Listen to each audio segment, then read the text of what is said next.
that time cometh, that whosoever killeth you will think that he doeth God service. Now, right now, this is December 2020 now, and the media and your average neighbor, everybody's mouth is full of coronavirus, COVID, mask, vaccines. You can't get away from that. And a lot of people have an input on that one way or the other.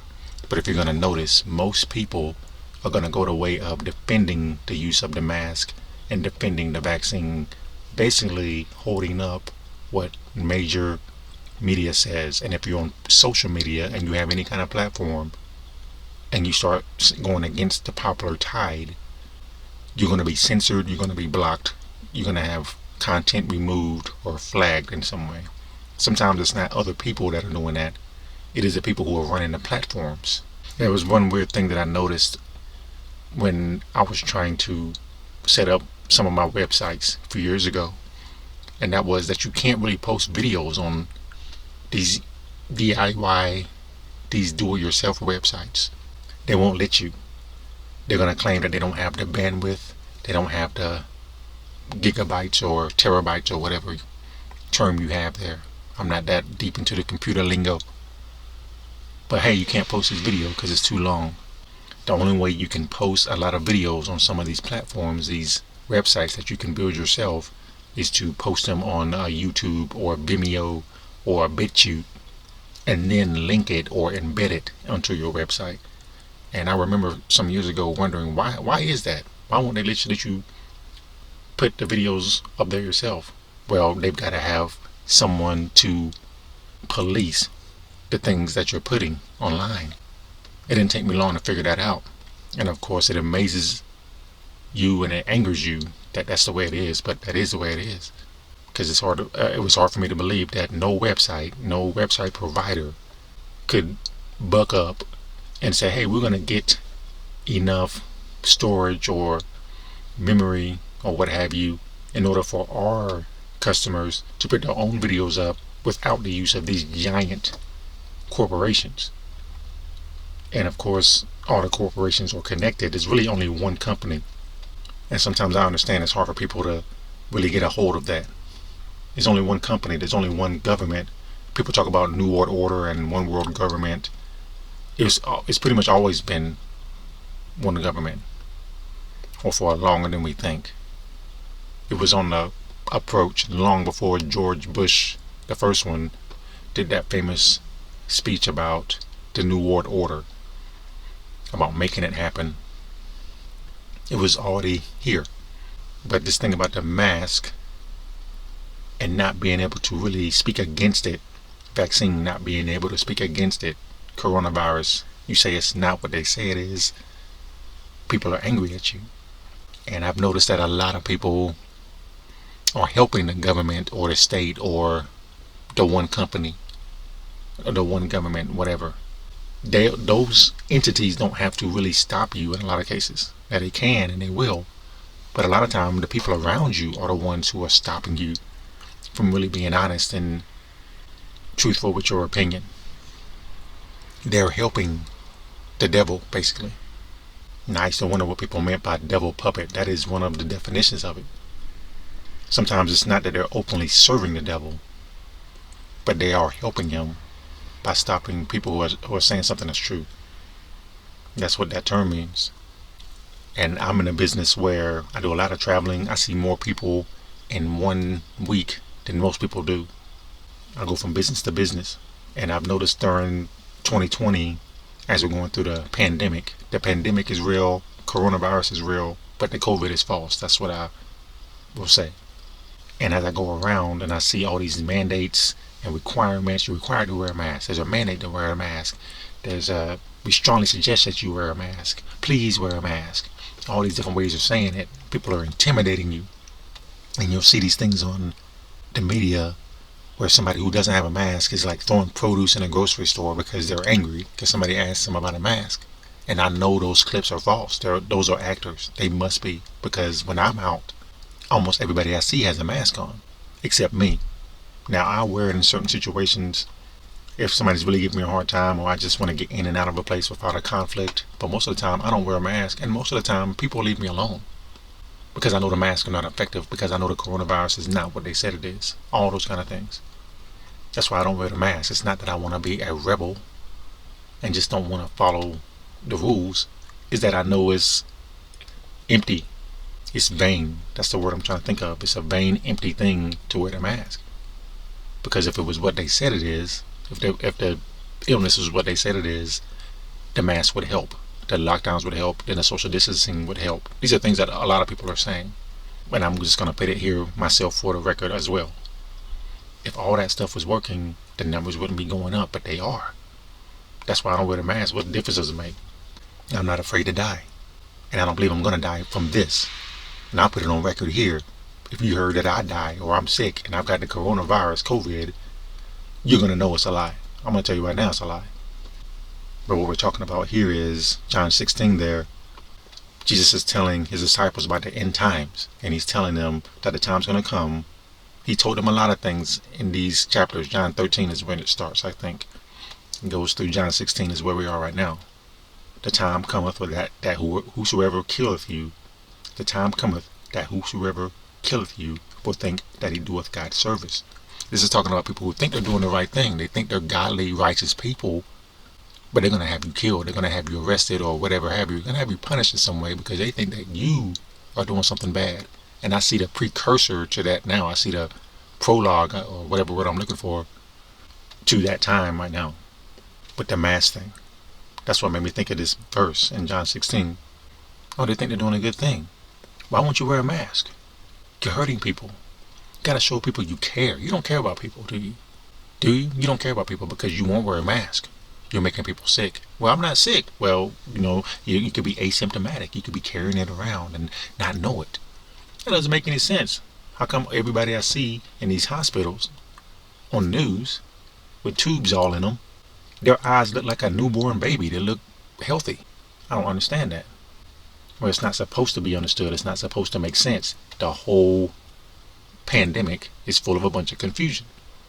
And I saw at the very beginning of this year that was the plan of it. That was the intention, is to have a bunch of conflict and confusion so that you don't really know what's true. You just know there's a big virus out there killing people, and we need to do what the TV doctor says.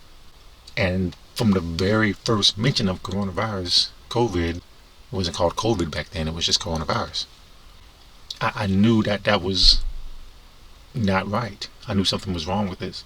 I knew it was not what they said it was. I knew that the masks and the hand sanitizers were not going to do what they said they're going to do something worse. They were going to do something bad. They were supposed to do something good to protect us, and in fact, they were doing something bad from the very beginning, those things.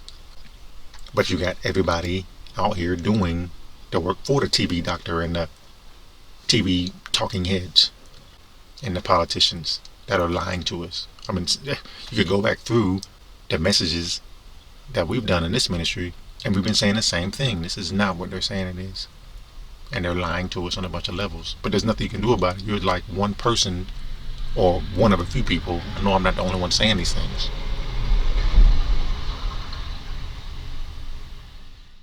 People are not going to listen to you because the rich person on TV said something, and they're going to believe him, not you.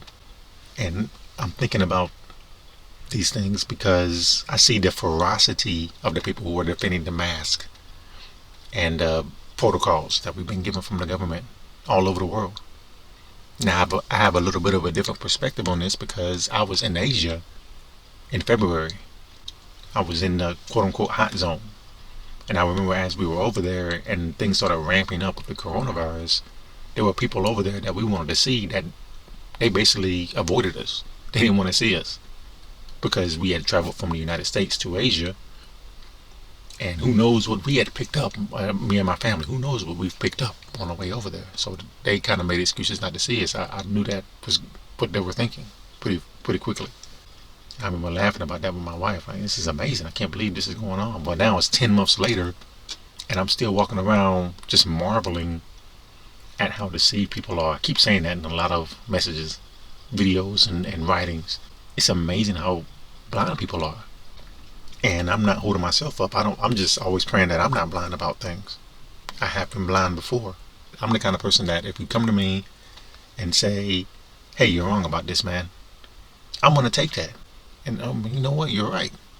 And I've noticed that people can't do that in our time. They can't bend before the truth. And so we got all these people running around talking about science, but even their science, their religion of science, is not explaining why all the rules are not working. But they're still sticking to the rules. And they're looking at you, ready to have you punished because you're not following them. And the Proverbs talks about the tender mercies of the wicked being cruel. The tender mercies of the wicked are cruel. And you can see that right now. Usually when I think of that verse there in Proverbs 12:10, Proverbs 12 verse 10, I'm thinking about people who are supporting abortion, the pro-choice people. They think they're being merciful, but they're really being cruel. But now I can apply it to this mass thing. They think they're being merciful. They think they're caring about people, but they're really cruel. They're really taskmasters. They're policemen who have deputized themselves. They're not real policemen. And they're running around trying to get everybody masked up.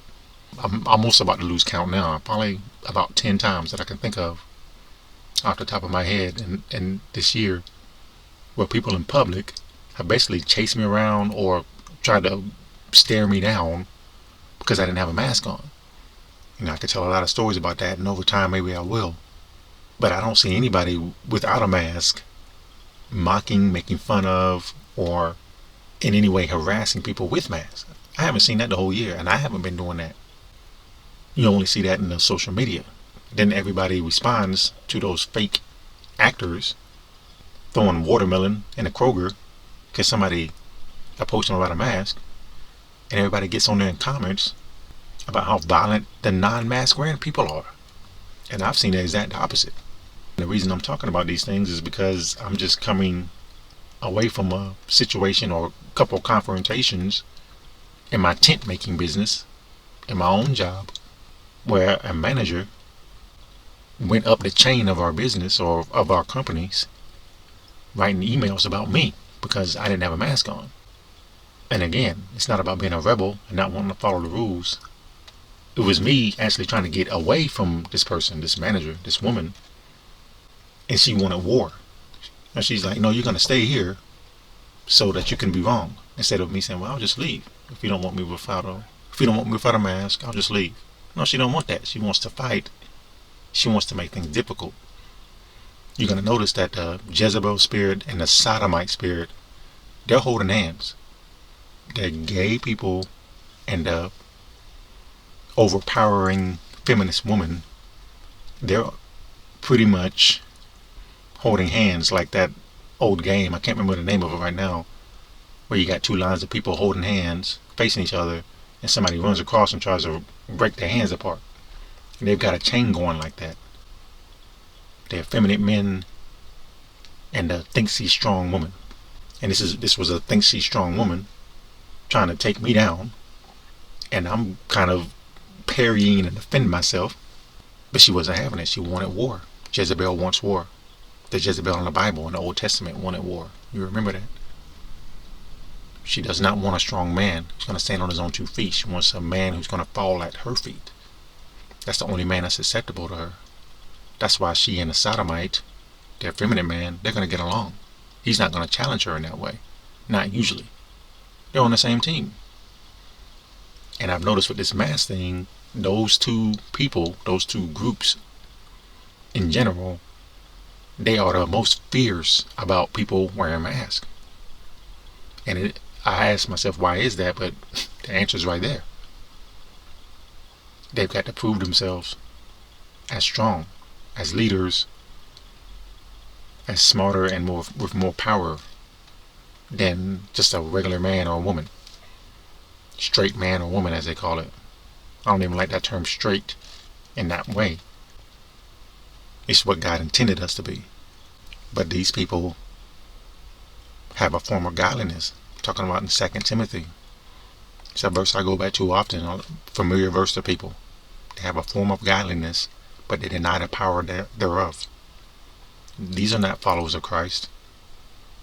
They might not even say that they believe in God, but they have a form of godliness. They think they're good people.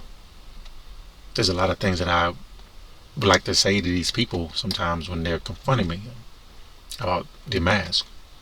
But a lot of times I don't say them because they want that. They want to debate. They want to fight. The Bible tells us to turn away. From such turn away. I got to get away from those people. I don't need to engage them. I don't need to entangle myself in their little wars. I'm a soldier in the army of the Lord. I'm not supposed to be fighting these people. I already know where they're headed, unless God has a mercy on them. Remember, I guess it was back in March or April or somewhere about there, when I got back from Asia,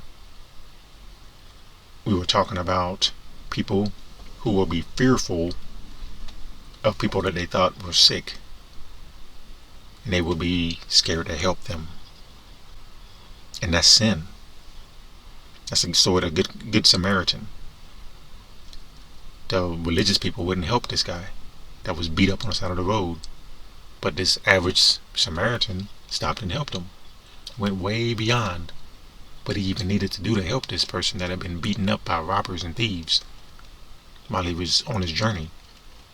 Well, the whole mask thing has shown me, kind of repeating what I said back then, it's shown me a lot about people. It's opened up a whole lot. And one of the things it's shown me is people are going to be afraid to help. People are afraid in a lot of different ways. They're afraid of authority. They're afraid of looking bad or stupid in front of people, which that's how you're going to look when you go against what the media is saying about masks and what the government is saying about masks and vaccines. They're afraid of that.